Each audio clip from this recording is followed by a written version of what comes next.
So then at the end you can, in a review format, you can actually publish in narratives. There's another journal that will come out.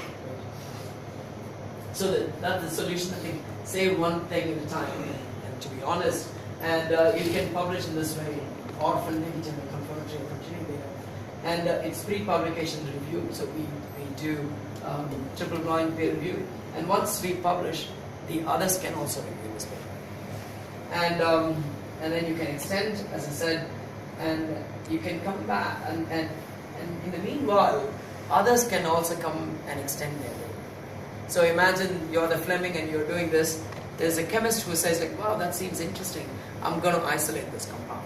Right? So in a more collaborative way, and he or she can publish their extensions in the form of what we call as the vertical linking. So as a result, things can grow together. It's a narrative that emerges naturally. This is the narrative that probably is true, but it comes not just from the author's perspective, not just from the way that I have to tell the story in order to get it published, but in a collective way. That I say, I see it in this way, and the others see it that way. And in this way, at least two things happen. One is that I get credit for the discovery that I make. So every time we publish, I get the credit for it, and then people know it immediately, instead of waiting for 6 years to develop into a narrative or storyline that we can submit. And the second thing is that we can now visualize publication data. So that's let's say this is the Flemings, and then the other person extends it, they would have to replicate this data, and then so we can now make these nodes connected with edges, where we can call these edges as indices of reproducibility. How am I connecting?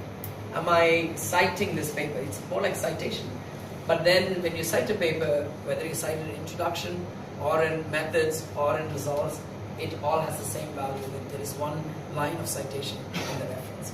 But here, what we do is that when you submit your paper, you have to say, are you contradicting the work, or is it confirming the work, or are you continuing? In that way, we can now visualize how data is represented in the publication domain. And so if somebody is extending my data, if somebody is replicating my data, I get a green edge. If somebody cannot replicate, it is also fine, and that is represented. And if I publish something wrong, then there are many people who cannot reproduce it. It's visualized, and as a result, we can now enter into a domain like a Google for science, but in a more visually represented way. And if you do a PhD, or if you're a company that wants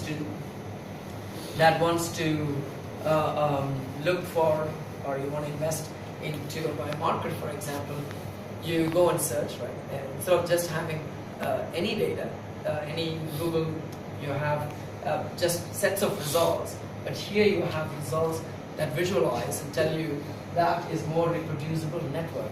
And this is so. If I'm a company, I would rather be interested in investing into something that seems to be more robust. And if I am a researcher, I'm more inclined to trust usability. And the second thing that emerges